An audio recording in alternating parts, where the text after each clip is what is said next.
Assalamu alaikum. Today I am going to discuss a famous sonnet of John Milton that is on his blindness.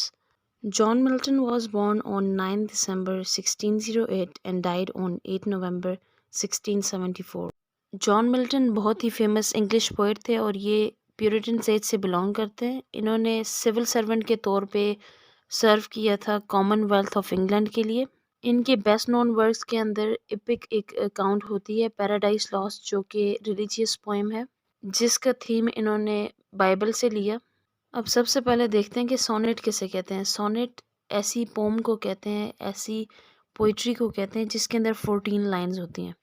अब ये जो pome sonnet की form में John Milton ने लिखी, इन्होंने पेट्रार्कन सोनेट लिखी है। पेट्रार्कन सोनेट वो सोनेट होती है जिसके अंदर फर्स्ट 8 लाइंस के अंदर किसी भी प्रॉब्लम का बताया जा रहा होता है और लास्ट 6 लाइंस के अंदर उसका सोल्यूशन बताया जाता है।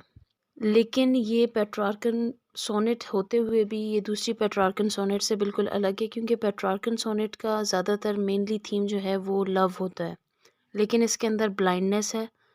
पोइट इसके अंदर अपने एक टैलेंट का, अपने एक कैपेबिलिटी का बता रहे हैं कि वो उनसे खो रही है और उन्हें कैसा महसूस हो रहा है। ये सोनेट 1655 में लिखी थी जब उन्हें ब्लाइंडनेस हो गई थी और वो देख नहीं पा रहे थे। इस सोनेट के अंदर फर्स्ट पर्सन नरेशन यूज़ की गई है और इसकी राइमिंग स्कीम है A C D E। अगर आप इस सोनेट के ऊपर गौर करें तो इसके अंदर कुछ ऐसी लाइंस हैं जो इन्वर्टेड कॉमर्स के अंदर लिखी हुई हैं और वो ऐसी लाइंस हैं जो कि बाइबल से रेफरेंसेस लिए हुए हैं। अब इस सोनेट का आगाज़ इस तरह होता है, स्टार्ट इस तरह होता है कि पोइट अपने बारे में बता रहा है कि वो आहिस्ता आहिस्ता अंधा हो गया है और उसे इस बात का बहुत ज़्यादा दुख है कि वो उसके पास एक टैलेंट था गॉड की तरफ से जो कि अब उससे जा रहा है, उससे ख़त्म हो रहा है, और इसे इस बात का बहुत ज़्यादा डर है कि इस टैलेंट के थ्रू वो गॉड के लिए सर्व करता था, गॉड के मैसेजेस को, मिस्टीरियस मैसेजेस को लोगों के लिए क्लियर करके बयान करता था, ह्यूमैनिटी के लिए काम करता था। लेकिन अब जैसे जैसे उसकी आई साइट जा रही है तो वो इस चीज़ से दूर हो रहा है, वो अब ऐसा नहीं कर सकेगा। फर्स्ट 8 लाइंस के अंदर वो ये शिकवा एक किस्म का कर रहा है कि मेरे साथ ऐसा क्यों हुआ है, अब मैं कैसे गॉड के लिए सर्व करूँगा, और इसे इस बात पे बहुत ज़्यादा दुख महसूस हो रहा है कि अब वो मज़ीद इस तरह नहीं कर सकता। फिर लास्ट जो 6 लाइंस हैं उसके अंदर वो इस बात पे श्योर हो जाता है कि शायद गॉड मुझसे यही चाहता है कि मैं बावजूद इसके कि मेरे अंदर मेरी आई साइट वीक हो जाए, मुझे ना दिखाई दे, इसके बावजूद भी मैं उनके लिए सर्व करूं। नेक्स्ट स्टेंजा के अंदर जॉन मिल्टन कहते हैं कि कभी कभी ऐसा होता है कि मेरे जहन में बहुत ही फुलिश किस्म के थॉट्स आते हैं और ऐसा जहन में आता है कि ऐसा कैसे मुमकिन है कि कोई गॉड को प्लीज़ कर सके कोई आदमी अपने काम के थ्रू।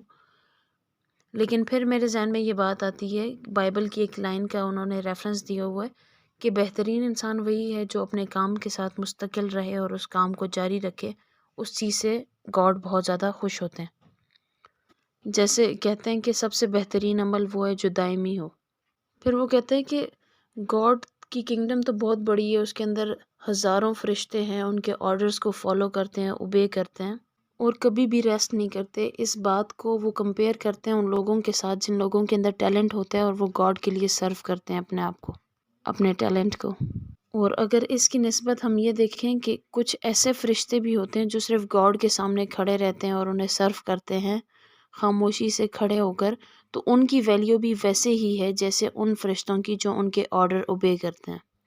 फिर जॉन मिल्टन अपने आप को कंपेयर करते हैं उन फरिश्तों के साथ जो कि पेशेंस के साथ खड़े रहते हैं और ओबे करते हैं पेशेंस के साथ।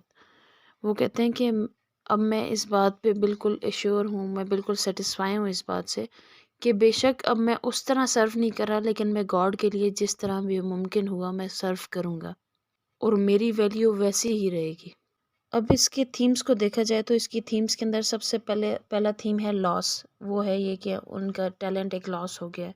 सेकंड है ह्यूमन फ्रैलिटी, इंसान का चीज़ों के ऊपर अफसरदा होना और मातम करना, खफा रहना कि मेरे पास ये चीज़ थी तो ये क्यों चली गई, ये क्यों ख़त्म हो गई। फिर है बिब्लिकल अथॉरिटी, बाइबल के कुछ रेफरेंसेस दिए हुए हैं जिससे उन्होंने कंपेयर किया है और گاڈ کی بک سے ہی انہیں اس بات کی تسلی ملی ہے کہ بے شک ان کے ٹیلنٹ اب کھو چکے ہیں، وہ اس طرح نہیں رہے، لیکن پھر بھی وہ گاڈ کے لیے اتنے ہی عزیز ہیں جتنے وہ تھے۔ اور اس کا ایک اور تھیم ہے گریس، یعنی کہ آپ جس بھی حالت میں ہیں، آپ جس بھی سچویشن میں رہتے ہیں، آپ کو گاڈ کا شکر ادا کرنا چاہیے ہمیشہ۔ امید ہے آپ کو اس سونیٹ کی سمجھ آئی ہوگی۔ اگر کوئی بھی کسی قسم کے کوشچن ہے تو آپ کمنٹ سیکشن میں پوچھ سکتے ہیں۔ Thank you so much.